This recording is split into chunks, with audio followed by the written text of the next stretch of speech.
Welcome to rhythm of learning. ഇന്ന് നമ്മുടെ 10th പ്രിലിംസിന്റെ 8th day ആണ് അല്ലെ. ആദ്യത്തെ 7 ദിവസത്തെ ടൈം ടേബിൾ നിങ്ങൾക്ക് ഞാൻ തന്നിട്ടുണ്ടായിരുന്നു സ്റ്റഡി പ്ലാന്റെ. അടുത്ത 7 ദിവസത്തെ ടൈം ടേബിൾ ആണ് ഇവിടെ ബോർഡുമ്പോൾ കാണുന്നത്. ഇന്ന് 8ാമത്തെ ദിവസമാണ്. ഇന്ന് കുറച്ച് കറണ്ട് അഫയേഴ്സ്, ഇത്രയും ദിവസത്തെ കുറച്ച് കറണ്ട് അഫയേഴ്സ്, അത്ര അധികം ഒന്നുമില്ല നമുക്ക് പഠിക്കാൻ. വളരെ പേപ്പറിൽ വന്നിട്ടുള്ള വളരെ പ്രധാനപ്പെട്ട കുറച്ച് കറണ്ട് അഫയേഴ്സ് മാത്രം നമുക്ക് പഠിക്കാം. പ്ലസ് എന്താണ് അടുത്ത 7 ദിവസത്തെ പ്ലാൻ എന്നും കൂടെ നമുക്ക് നോക്കാം. നമ്മൾ നാളെ നാഷണൽ പാർക്ക്, കേരളത്തിലെ ദേശീയോദ്യാനങ്ങളും വന്യജീവി സങ്കേതങ്ങളും അതുപോലെ തന്നെ ഹിസ്റ്ററിയിലെ ദേശീയ പ്രസ്ഥാനങ്ങളിലെ ഇന്ത്യൻ നാഷണൽ കോൺഗ്രസും അതാണ് നമ്മൾ പഠിക്കുന്നത്. National park, wild life sanctuaries, ദേശീയ പ്രസ്ഥാനങ്ങളിലെ ഇന്ത്യൻ നാഷണൽ കോൺഗ്രസ്, ഇത്രയും പഠിക്കും.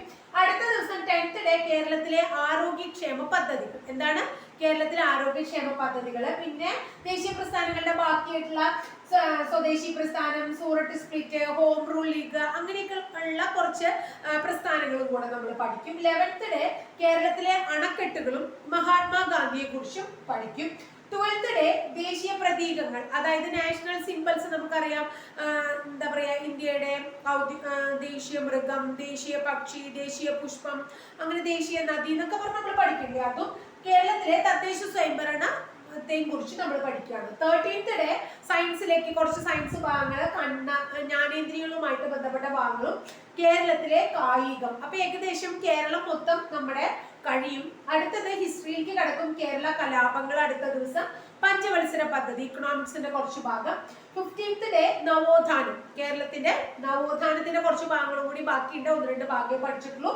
പ്ലസ് ഭിന്നസംഖ്യകൾ എന്ന് പറയുന്ന ഭാഗം കൂടെ നമ്മൾ പഠിക്കും.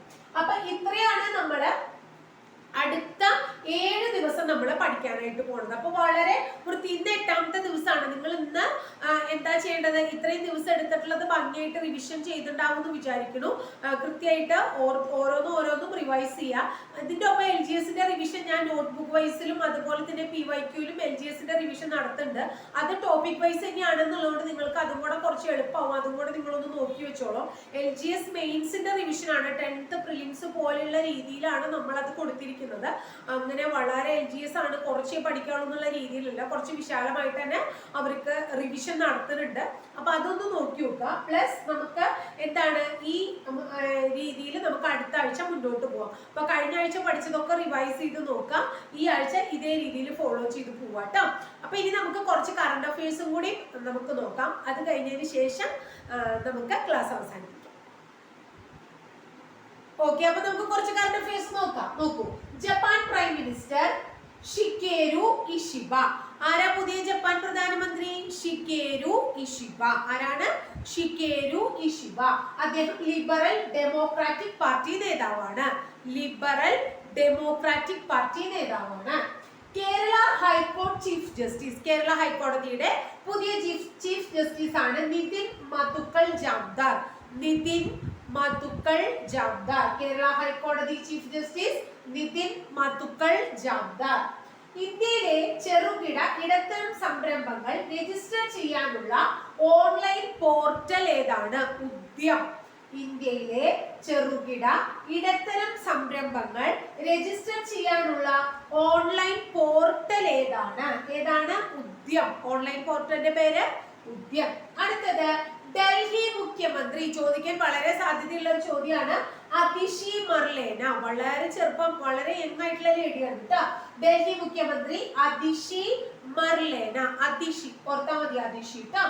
ലോകത്തെ ആദ്യ ഇക്കോ സിറ്റി നിലവിൽ വരുന്നത് എവിടെയാണ്? ലോകത്തെ ആദ്യ ഇക്കോ സിറ്റി നിലവിൽ വരുന്നത് എവിടെയാണ്? സൗദി അറേബ്യയിലാണ്. സിറ്റിക്ക് നൽകിയിരിക്കുന്ന പേര് ദിലൈൻ എന്നാണ്. എന്താണ് സിറ്റിയുടെ പേര്? ദിലൈൻ എന്നാണ്. ആൻഡമാൻ നിക്കോബാറിന്റെ തലസ്ഥാനമായ പോർട്ട് ബ്ലെയറിന്റെ പുതിയ പേരെന്താ? ആൻഡമാൻ നിക്കോബാറിന്റെ തലസ്ഥാനമായ പോർട്ട് ബ്ലെയറിന്റെ പുതിയ പേരെന്താ?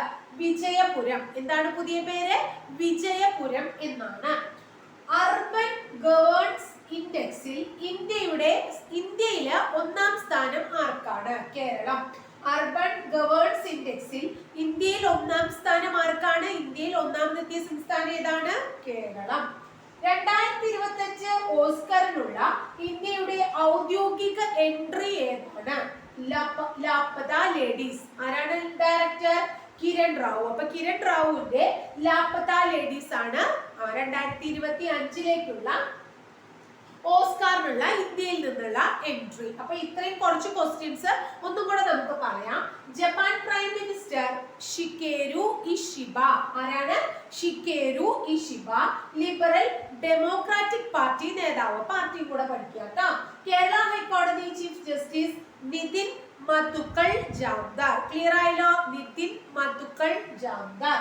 ഇന്ത്യയിലെ ചെറുകിട ഇടത്തരം സംരംഭങ്ങൾ രജിസ്റ്റർ ചെയ്യാനുള്ള പുതിയ ഓൺലൈൻ പോർട്ടൽ. ഓൺലൈൻ പോർട്ടലിന്റെ പേര് ഉദ്യം. ഏതാണ്? ഉദ്യം. ഡൽഹി മുഖ്യമന്ത്രി അതിഷി മർലേന. അതിഷി മർലേന. ലോകത്തെ ആദ്യ ഇക്കോ സിറ്റി നിലവിൽ വരുന്നത് സൗദി അറേബ്യയിലാണ്. സിറ്റിക്ക് നൽകിയിരിക്കുന്ന പേര് ദിലൈറ്റ് എന്നാണ്. ആൻഡമാൻ നിക്കോബാറിന്റെ തലസ്ഥാനമായ പോർട്ട് ബ്ലെയറിന്റെ പുതിയ പേര് വിജയപുരം എന്നാണ്. എന്താണ്? വിജയപുരം എന്നാണ്. അർബൻ ഗവേൺസ് ഇൻഡെക്സിൽ ഇന്ത്യയിൽ ഒന്നാമതെത്തിയത് കേരളമാണ്. 2025 ഓസ്കാറിനുള്ള ഇന്ത്യയുടെ ഔദ്യോഗിക എൻട്രി ലാപ്പത ലേഡീസ്. ആരാണ് ഡയറക്ടർ? കിരൺ റാവു ആണ്. അപ്പൊ ഇന്ന് ഇത്രയും കുറച്ച് കറണ്ട് അഫയേഴ്സ് നിങ്ങൾ പഠിക്കുക. വളരെ ഇമ്പോർട്ടന്റ് ആയിട്ടുള്ള കുറച്ച് കറണ്ട് അഫയേഴ്സ് ആണ്. ഇത് പ്രിലിംസിനായാലും അതുപോലെ തന്നെ LGS മെയിൻസിനായാലും രണ്ടും അത്യാവശ്യമാണ്. അപ്പൊ ഇന്ന് നമ്മൾ 8th ഡേ ആണ്. ഇന്ന് ഞാൻ റിവിഷൻ, അടുത്ത ഒരാഴ്ചത്തേക്കുള്ള റിവിഷൻ എങ്ങനെയാണ് സ്റ്റഡി പ്ലാൻ എന്ന് കൃത്യമായിട്ട് ഞാൻ പറഞ്ഞു തന്നിട്ടുണ്ടായിരുന്നു.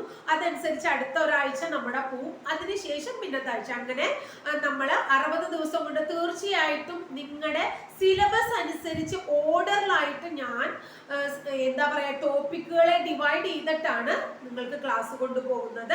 അപ്പൊ ഇന്ന് പഠിക്കാനുള്ളത് കറണ്ട് അഫയേഴ്സ് മാത്രമാണ്. പ്ലസ് ഈ ഒരാഴ്ചത്തെ റിവിഷൻ കൂടി നിങ്ങൾ ചെയ്യുക. നാളെ തൊട്ട് പുതിയ ഓരോ ടോപ്പിക്കുകൾ നമ്മൾ തുടങ്ങും. അപ്പൊ കഴിഞ്ഞ ദിവസം ഞാൻ ഒരു വീഡിയോ അപ്ലോഡ് ചെയ്യുന്നതിന്റെ ഒപ്പം തന്നെ ഓരോ വീഡിയോസിന്റെയും കൂടെ ലിങ്കും കൂടെ പ്രൊവൈഡ് ചെയ്യേണ്ടത് നിങ്ങൾക്ക് പ്രീവിയസ് വീഡിയോസിന്റെ. അതും കൂടെ കണ്ട് നിങ്ങൾ കൃത്യമായിട്ട് ഒരു ടെക്സ്റ്റ് ബുക്കും കൂടെ ഫോളോ ചെയ്ത് ഭംഗിയായിട്ട് പഠിക്കുക. തീർച്ചയായിട്ടും നമുക്ക് നേടാനായിട്ട് സാധിക്കും. അപ്പൊ ഇത്രയാണ് ഇന്നത്തെ പഠനത്തെ കുറിച്ച് പറയാനുള്ളത്. അപ്പൊ എന്റെ ക്ലാസ് ഇഷ്ടപ്പെട്ടു വെച്ചാൽ തീർച്ചയായിട്ടും നിങ്ങൾ ലൈക്ക് ചെയ്യുക. അതോടൊപ്പം തന്നെ നിങ്ങൾ നിങ്ങളുടെ കൂട്ടുകാർക്ക് ഒന്ന് ഷെയർ ചെയ്ത് കൊടുക്കുക. ആദ്യമായിട്ട് ചാനൽ കാണുന്ന കുട്ടികളാണെങ്കിൽ ഒന്ന് സബ്സ്ക്രൈബ് ചെയ്യണേ. സബ്സ്ക്രൈബ് ചെയ്യുന്നതോടൊപ്പം ബെൽ ബട്ടൺ കൂടി ക്ലിക്ക് ചെയ്യുമ്പോൾ ഞാൻ ഓരോ ദിവസം അപ്ലോഡ് ചെയ്ത വീഡിയോസ് നിങ്ങൾക്ക് നോട്ടിഫിക്കേഷൻ രൂപത്തിൽ കിട്ടുകയും ചെയ്യും. അപ്പൊ അടുത്ത ദിവസം വളരെ നല്ലൊരു ക്ലാസ്സുമായിട്ട് നമുക്ക് വീണ്ടും കാണാം കേട്ടോ.